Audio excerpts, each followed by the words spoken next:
अस्सलाम वालेकुम। मैं doctor Faiza Al Noor homeo clinic Rawalpindi की जानिब से आपसे मुखातिब हूँ। मैं अपने तमाम देखने और सुनने वालों को अपने चैनल पे खुशामदीद कहती हूँ।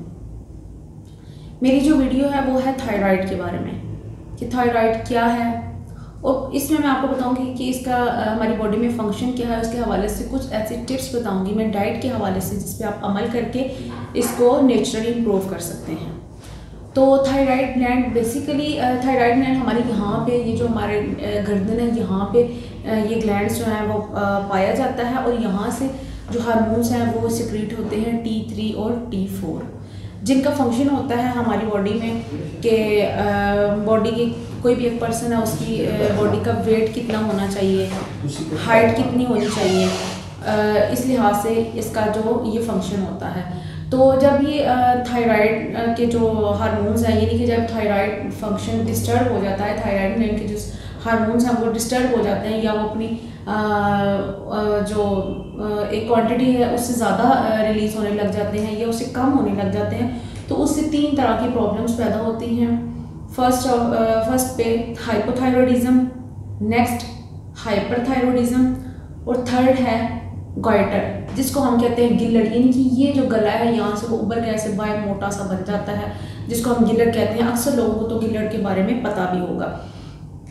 तो ये इसकी जो होती है वजूहात, वो होती हैं आयोडीन की कमी के बायस ये मसाइल पैदा होते हैं। लेकिन हम जब तक इसका टेस्ट वगैरह नहीं करवाते तो लोगों को समझ नहीं आती। लेकिन मैं आज आपको इसमें थोड़ी सी कुछ ऐसे सिम्टम्स बता दूंगी कि जिन सिम्टम्स को आपको, अगर आप में वो आपकी बॉडी में वो सिम्टम्स पाई जाती हैं तो आपको देखकर समझ आ जाएगी कि हमें इस चीज़ का टेस्ट करवाना चाहिए या नहीं करवाना चाहिए। इसकी जो सिम्टम्स हैं उसमें पाया जाता है बंदे को सर्दी बहुत लगती है, बहुत बंदा सेंसिटिव होता है सर्दी के मामले में। जब सर्दी आती है तो उसको बहुत शदीद सर्दी लगती है, और सर्दी में फ़ौरन उसको, अगर वो ठंडे मौसम में गया तो नज़ला उसका फ़ौरन उसको लग जाएगा, यानी कि वो सर्दी को बहुत जल्दी पिक कर लेता है बंदा, कोई भी हो तो। और इसके अलावा कॉन्स्टिपेशन बहुत ज़्यादा पाई जाती है।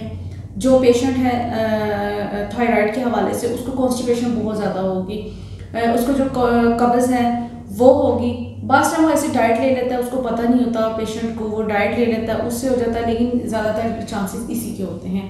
नेक्स्ट, उसको थकावट बहुत ज़्यादा होगी, जाहिर बात है उसको वीकनेस होगी, जब वीकनेस होगी तो थकावट बहुत ज़्यादा होगी। उसके ये जो असाम है ये वाले पीछे से उसके जो पट्टे हैं वो दर्द करेंगे, थकावट महसूस करेगा हर टाइम, और हर टाइम बंदा ऐसे फील करेगा जैसे मैं थका हुआ हूँ, मैं लेट जाऊँ तो मुझे सुकून आएगा। इसके अलावा उसको सुकून नहीं आएगा। इसके अलावा वेट जो है वो बहुत गेन होना स्टार्ट हो जाएगा अगर हाइपोथायरॉयडिज्म है। इसी में अगर हाइपर है तो फिर वेट बहुत कम होना शुरू हो जाएगा।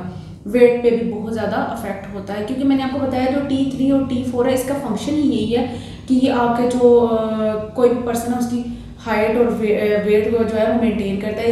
इसीलिए अगर जो हाइपोथायरॉयडिज्म हो जाएगा तो वेट बहुत ज़्यादा हो जाएगा, अगर हाइपर हो जाएगा तो वेट कम होना शुरू हो जाएगा। तो हम किस तरह अपनी डाइट को चेंज करके अपनी डाइट में कुछ ऐसी चीज़ें शामिल करें जिनसे आप जो है वो इसको क्योर कर सकते हैं। इसमें एक मैं आपको सिम्टम बता दूं, जो मैंने आपको सिम्टम्स बताई हैं उनमें ये है कि आपके जो पाँव है वहाँ पे स्वेलिंग होना भी स्टार्ट हो जाती है, बाथ टाइम लेफ्ट में, बाथ टाइम राइट साइड पे, लेकिन ये यूरिक एसिड में भी आता है। ये जो सिम्टम मैं आपको लास्ट वाली बता रही हूँ स्वेलिंग वाली, ये यूरिक एसिड में भी आती है ये सिम्टम, लेकिन ये आपको थायराइड का जब प्रॉब्लम होगा तो उसमें भी आ जाएगी, लेकिन बहुत कम केसेस में आती है। लेकिन अगर आपको ये वाले सारे प्रॉब्लम्स आ रहे हैं, अगर आपको ये वाले सिम्टम्स लग नहीं है कि आपकी बॉडी में ये सिम्टम्स हैं, तो आप अपना टेस्ट लाजमी करवाएं ताकि आपको पता चले आपको ये प्रॉब्लम है या नहीं है।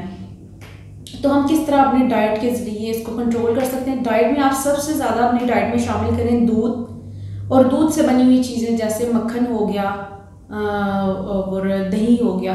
इस तरह आप दूध और दूध से बनी हुई चीज़ें अपनी डाइट में लाजमी शामिल करें, क्योंकि जो दूध है वो कैल्शियम की एक अच्छी खासी मिकदार उसमें मौजूद होती है। कैल्शियम के हवाले से वो बहुत ज़रूरी चीज़ होती है, तो इसलिए दूध को लाजमी शामिल करें। वैसे भी आपकी जो हड्डियाँ उनको मजबूत करता है, जो वीकनेस हो जाती है बहुत ज़्यादा बॉडी में, तो उसको दूध को लाजमी अपनी डाइट में शामिल करें। इसके अलावा आप अंडे खाएँ, अंडे अपनी डाइट में लाजमी शामिल करने हैं।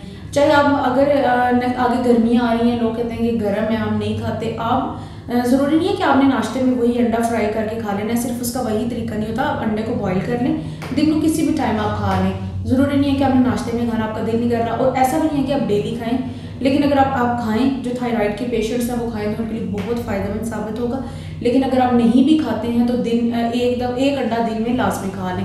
इसके अलावा अपने डाइट में फ़िश को शामिल करें।